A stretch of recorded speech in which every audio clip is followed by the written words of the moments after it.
بنی اسرائیل کے دو بھائیوں کی کہانی۔ ناظرین، بنی اسرائیل میں دو بھائی تھے جن میں ایک بھائی مسلمان اور دوسرا کافر تھا، اور دونوں دریا کے شکاری تھے، مچھلیوں کا شکار کیا کرتے تھے۔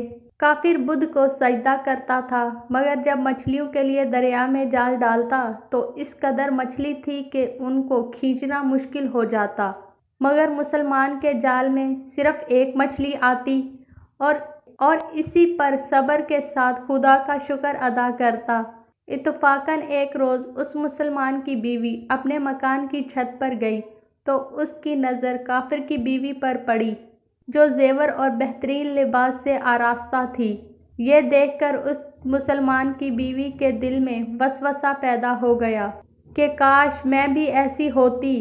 کافر کی بیوی نے کہا، تو اپنے شوہر کو آمادہ کر لے، وہ بھی میرے شوہر کے معبود یعنی بت کی عبادت کیا کرے تاکہ تو بھی میری طرح مالدار ہو جائے۔ یہ سن کر بیوی کچھ غمزدہ ہو کر نیچے آئی، اور جب اس کا شوہر گھر آیا تو بیوی کا حال دیکھ کر دریافت کیا کہ آخر بات کیا ہے جس سے تو اس قدر غمزدہ معلوم ہوتی ہے۔ اس کی بیوی کہنے لگی، بس میاں، یا تو مجھے طلاق دے دو یا پھر اپنے بھائی کے معبود کی پرستش اختیار کرو۔ یہ سن کر اس کے شوہر نے کہا، خدا کی بندی، خدا سے نہیں ڈرتی؟ ایمان کی دولت کے بعد جو کفر کی باتیں کرتی ہے۔ وہ عورت بولی، بس اب زیادہ باتیں نہ بناؤ، میں ننگی پوجی نہیں رہ سکتی، جبکہ دوسری عورتوں خصوصاً تیرے بھائی کی بیوی کو میں دیکھ رہی ہوں کہ وہ زیورات اور عمدہ لباس سے آراستہ رہتی ہے۔ جب اس مرد مومن نے دیکھا کہ عورت ضد پر اتر آئی ہے تو اس نے عورت کو تسلی دی اور کہا، اچھا، گھبرانے کی ضرورت نہیں، میں کل سے کاریگروں اور مزدوروں میں جا کر محنت کر کے تجھے روزانہ 2 درہم دیتا رہوں گا، ان 2 درہم سے تو اپنی حالت درست کر لینا۔ یہ سن کر عورت کو کچھ تسکین حاصل ہوئی۔ صبح سویرے وہ مرد مومن مزدوری کی تلاش میں نکلا، لیکن کسی نے اس کی بات نہ مانی۔ وہ پھرتا رہا، شہر شہر، گاؤں گاؤں کی خاک چھانتا رہا، لیکن کسی نے اس کی مدد نہ کی۔ بالآخر مایوس ہو کر وہ دریا کے کنارے پہنچا اور شام تک اللہ تعالیٰ کی عبادت میں مصروف رہ کر رات کو جب گھر آیا تو بیوی نے دریافت کیا، میاں آج تم کہاں تھے؟ مرد مومن نے کہا، میں بادشاہ کی خدمت میں تھا، بادشاہ نے مجھ سے 30 دن کا کام کرنے کی شرط رکھی ہے۔ اس کی بیوی بولی، آخر بادشاہ تم کو کیا دے گا؟ تو اس نے جواب دیا، میرا بادشاہ بڑا کریم ہے اور اس کے خزانے مال و دولت سے بھرے ہوئے ہیں، وہ مجھے وہ دے گا جو میں چاہوں گا۔ چنانچہ اسی طرح وہ اپنے معبود برحق کی عبادت میں مصروف رہا۔ تیسری رات ہوئی تو بیوی نے کہا، سنو میاں، اگر کل مجھے مزدوری لا کر نہیں دی تو تم مجھے طلاق دے دینا۔ یہ سن کر اس کو کسی قدر پریشانی لاحق ہوئی، اور تیسری صبح کو اس نے ایک یہودی سے کہا، مجھے مزدوری پر لگا لو گے؟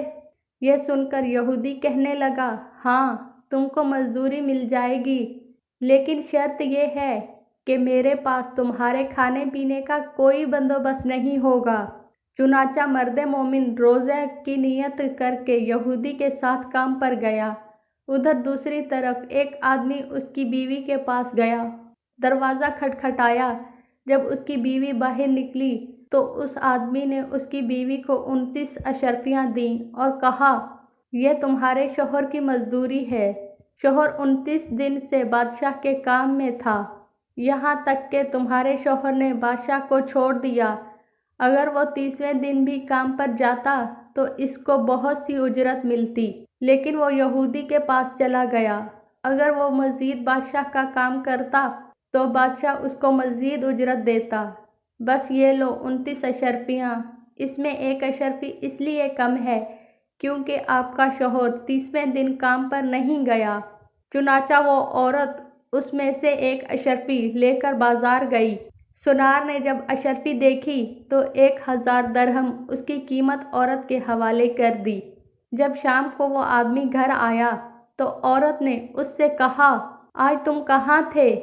مرد مومن نے جواب دیا، آج میں ایک یہودی کے ساتھ کام کرنے گیا تھا۔ اس کی بیوی نے کہا، آخر بادشاہ کی خدمت ترک کر کے تم دوسرے کی خدمت کیوں کرتے ہو؟ پھر اپنے شوہر کو اشرفیوں کا واقعہ سنایا، جس کو سن کر وہ مرد مومن روتے روتے بے ہوش ہوا، تو بیوی سے کہنے لگا، افسوس کہ میں نے بادشاہ دو جہاں کی خدمت کا حق اپنے اوپر لازم نہ کیا۔ اس کے بعد اس آدمی نے عورت کو چھوڑ دیا اور پہاڑوں پر چلا گیا، جہاں خدا کی عبادت میں مصروف رہ کر بقیہ زندگی گزار دی، اور وہیں اس کا انتقال ہو گیا۔ لہٰذا اللہ کے خزانوں میں کوئی کمی نہیں، وہ بندے کو اس کی عبادت کا صلہ ضرور دیتا ہے، اگرچہ بعض دفعہ کسی حکمت کی بنا پر اس کے ہاں دیر ہو جاتی ہے، لیکن بہرحال اندھیر پھر بھی نہیں، وہ اپنے بندوں کو دیتا ضرور ہے۔